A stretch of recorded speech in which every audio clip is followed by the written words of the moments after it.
With Irish Show. That's right. The energy's building, folks. You can feel it. All the Notre Dame fans that took the summer off, they're coming back in. The energy's growing, and you love to see it. So welcome in. Welcome back.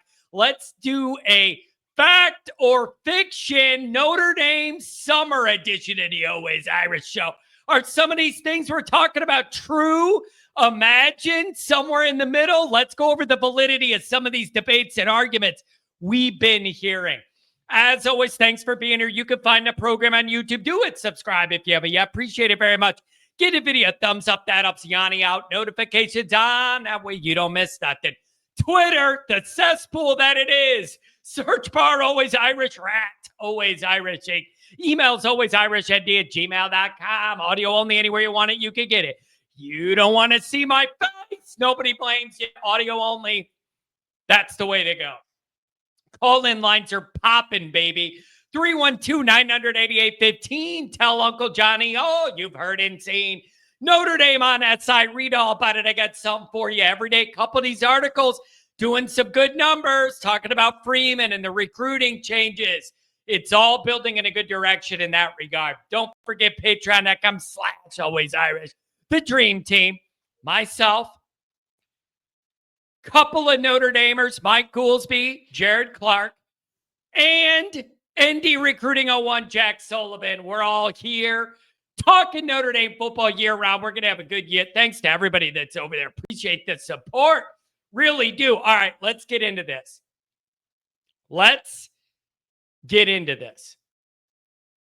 Fact or fiction, Notre Dame summer discussion. Number one, extremely relevant, very timely. If Notre Dame doesn't already have it, they got to put a clause in their NIL deals that say you're not allowed to do anything known to be extra dangerous. Motorcycles, rock climbing, snowmobiling through the Alps, jumping out of a plane with a parachute, motorcycle tricks, ATVs, whatever it is. That's a fact. It's a fact. This is all too important. And now there's also way too much money involved for Notre Dame not to do this. And there's a little debate on whether that's right or wrong. Kids are going to be kids, whatever. Like, listen, you don't get to have it both ways. Before NIL, you could be like, well, these are amateurs. They're just kids. They're 19. Their brain's not fully developed. Much shit. I'm 40 and my brain's not developed. Son of a buck. Let's be honest. They're kids, they're amateurs. When they make a mistake on the field, you give them a break. When something happens off the field, give them a break. Amateurs, they're kids. You can't expect them to be blah, blah, blah. Fine.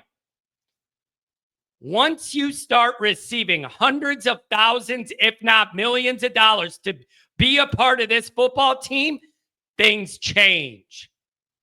I don't think you get to do both.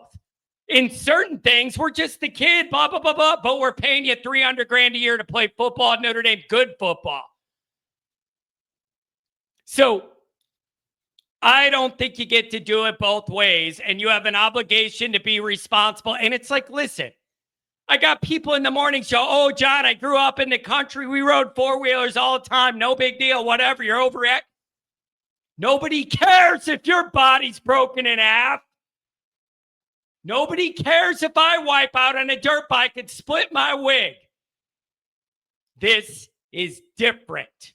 You're relying on that body to be in one piece, and we're paying you a lot of money to do it. There's a different responsibility to stay in one piece than for you and me. So anything you did as a kid, who cares? You're not getting paid hundreds of thousands of dollars to be in one piece and play good football. I'm sorry. Look at the Georgia thing. Well, we're going to give all these alpha males that are full of testosterone that think they're invisible hundreds of thousands of dollars and a fancy sports car, and it's all going to go fine.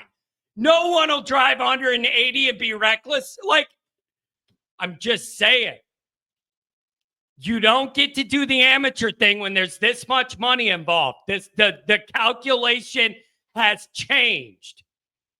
So if Notre Dame doesn't already, they need to write that in. If you wipe out doing something known to be dangerous on this list, we don't have to pay you. So that's a fact. They need that. Number 2, the Notre Dame O-line will probably be okay. Despite Gerby's injury, Jag's injury, and all the backup guys getting NIL deals and leaving Notre Dame. It's a fact. I'm going to worry about it. And now the depth is getting iffy, but they're going to be okay. And I'm saying that because they have a history of doing it. They have a history of doing it. So, yeah, I don't like it. I don't feel good about a lot of it. They're going to be okay because they've earned the benefit of the doubt, in my opinion, that they're going to end up being okay. So that's a fact. They're going to be okay. Number 3, recruiting for Notre Dame has hit a new level. That's a fact, but with the caveat. I've been saying it. You're building a higher floor and a higher ceiling. You got to be a better athlete now than you ever did before at any time in Notre Dame to get a scholarship and play here. The floor's being raised, and you're finding more guys on the top end that could be elite. The floor's being raised, the ceiling's being raised. It's exactly what you want to see. Blue chip rate. Pete Sampson had this over the weekend. 85, 86%. Last 5 years before Freeman, high 40s, 50s, 60s. The high point 1 year at 77. It's not an opinion. It's not a debate. The talent floor and the talent ceiling is rising. Here's the caveat. So that's a fact. That applies to the overall operation. There are individual positions that still need to get better. Wide receiver's one of them. I love the 3 guys you got, but be honest, they're not the number 6, 7, 12 receiver in the whole position group. It's 30s, 40s, whatever. You got to do what you did on defense in the secondary. Put guys in the league, develop guys to be great, and play lockdown football. Proven concept makes it way easier to recruit more high-level guys. You're not there a wide receiver. To think you're going to have the downfield passing game we've had the last handful of years and then land 3 Jeremiah Smiths, you're out of your mind. I don't care what NIL bag you offer, you're out of your mind. You got to build that area up.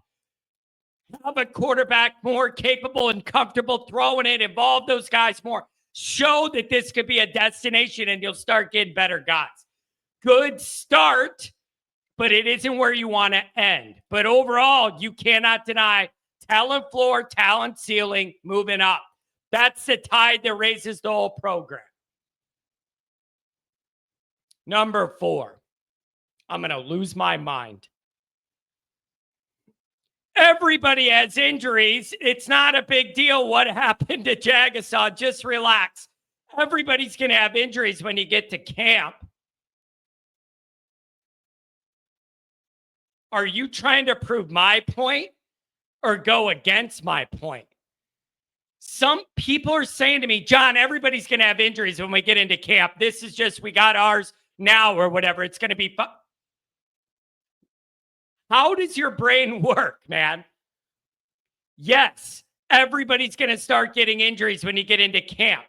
That's why you cannot afford more people to get injured before camp. Think about your logic. You're saying everybody's going to have camp. Yes, so are we. So if you're already down, guys, before you even put a pad on, then you have the expected stuff that happens in camp. You're getting double hit.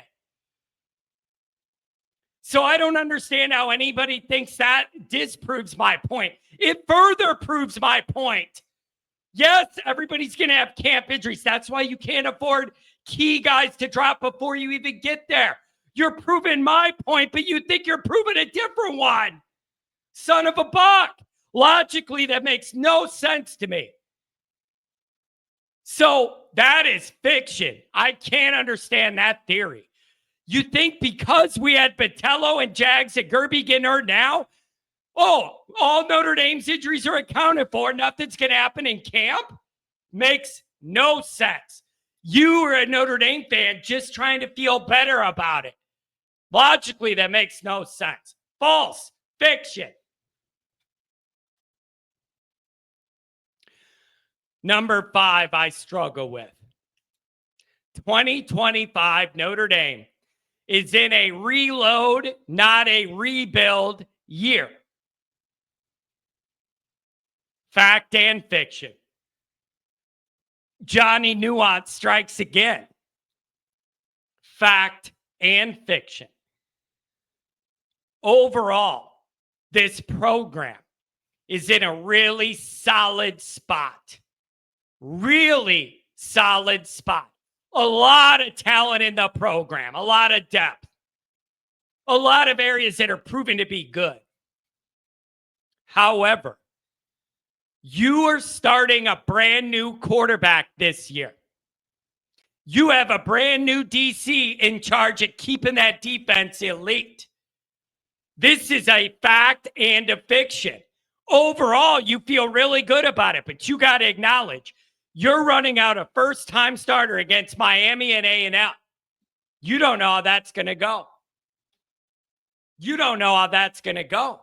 So when you're talking about reloading and rebuilding, it is a little bit of a blend, man. I mean, I always say it. Quarterback's the most important single individual position in sports, and you're running out a brand new one against Miami and A&M to start his career. You got a brand new DC with the defense that's being tweaked. You don't know how that's going to go. So this one is fact and fiction. Overall, there's a lot of reasons to believe in Notre Dame, but you got to be honest. There's some spots here that are really, really important where you're starting from scratch and you don't know what you're going to get. Could be great, could be a learning curve, could be right in the middle. No one knows yet, and you're lying to yourself if you say you do. Nobody knows. So that is Johnny Nuance, fact and fiction. I see that both ways. Both ways. So that's what I got on these 5 bullet points. I want you guys to tell me where you agree or disagree. What do you think? Don't forget to check out the merchandise. The link is in the description. You can browse and carouse all the different Always Irish gear. Make sure you head over there and get something for the next tailgate. Thanks for being here.